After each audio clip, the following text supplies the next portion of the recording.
তো হ্যালো বন্ধুরা, সবাই কেমন আছো? আশা করি সবাই ভালো আছো অ্যান্ড আমিও ভালো আছি।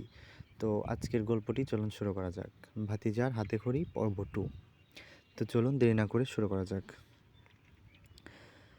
আমি ওকে ভেতরে ডেকে নিয়ে বললাম, কাকু কিছু বলবে? ও চুপ করে বসে রইল। আমি বুঝলাম কিছু বলতে চাচ্ছে, কিন্তু কোনো কারণে পারছে না। একটু পরে তানিয়া ভাবি আসলো ওকে ডাকতে।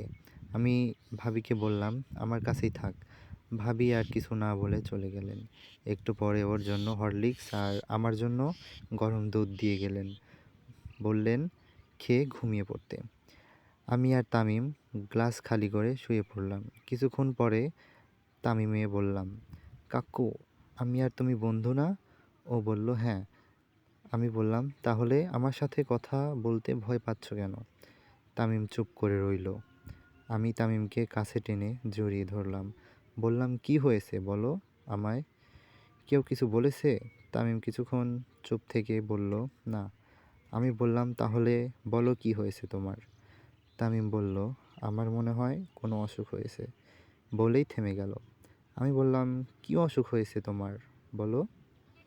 ভাইয়া ভাবি কেউ বলনি কেন? তাইলে তো তারা ডাক্তার দেখিয়ে দিত। আমি ভয় পেয়ে তামিম ভয় পেয়ে বলল না কাউকে বলো না।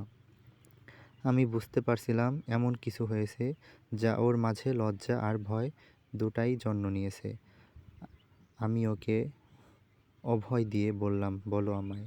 ও দীর্ঘ একটি নিঃশ্বাস ফেলে বলল আমার ওখান দিয়ে কেমন জানি আঠার মতো বের হয় আর সারাক্ষণ দাঁড়িয়ে থাকে।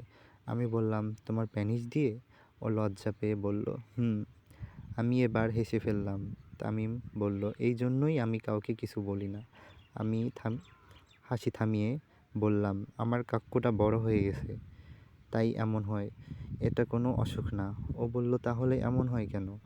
আবার চারপাশে কেমন জানি অনেক কিছু বের হচ্ছে। আমি আবারও মুচকি হাসলাম। এরপর বললাম আমাকে দেখাও। তামিম লজ্জা পেয়ে বলল না। আমি বললাম তাহলে বুঝবো কেমন করে কি হয়েছে? তামিম কিছুক্ষণ চুপ থেকে বলল দেখো। বলে সে প্যান্ট নামাতে শুরু করলো। আমি লাইট ধরে দেখলাম ও চোখ বন্ধ করে আছে। চার চিকন একটি প্যানিস আর তার পাশের লোমগুলো বড় হয়ে গেছে। দেখে বুঝতে বাকি নেই এখনও লোমগুলো কাটা হয়নি। আমি তামিমকে বললাম এগুলো পরিষ্কার করতে হয়, নাইলে এমন সমস্যা তো হবেই। তামিম এবার বলল কিভাবে পরিষ্কার করব? তামিম আমি বললাম এসো দেখিয়ে দেই। এরপর ওকে বললাম তুমি ওয়াশরুমে যাও, আমি রেজার নিয়ে আসছি। তামিম ওয়াশরুমে চলে গেল।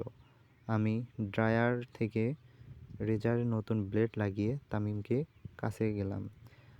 তামিমের অর্ধ নামানো প্যান্ট এবার পুরোটা খুলে রাখলাম আর গিজার অন করে হালকা গরম পানি তুলে আগে ওর সব কিছু ধুয়ে নিলাম। এরপর যখন সাবান মাখাতে ওর পেনিসের চারপাশে হাত দিলাম, তামিম সরে গেল আর বলল সুরসুরি লাগছে। আমি ওকে কাছে টেনে সাবান মাখিয়ে দিলাম। প্রথম কারো হাতের স্পর্শ পেয়ে তামিমের পেনিস নাড়া দিয়ে গেছে। আমি রেজার দিয়ে লোম পরিষ্কার করতে লাগলাম। ওর পেনিস খুব নাড়াচাড়া করছিল। আমি এক হাত দিয়ে ওর পেনিস ধরে লোম পরিষ্কার করতে লাগলাম। লোম কাটা শেষ পর্যায়ে লক্ষ্য করলাম ওর পেনিস দিয়ে আঠার মতো কামড় বের হয়ে গেছে।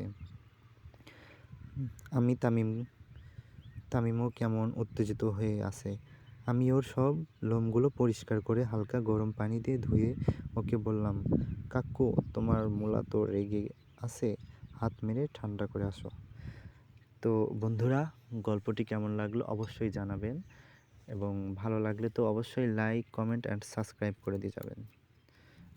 ওকে, আল্লাহ হাফেজ, সবাই ভালো থাকবেন আর সবসময় পাশে থাকবেন। ইনশাল্লাহ আরও ভিডিও দিব।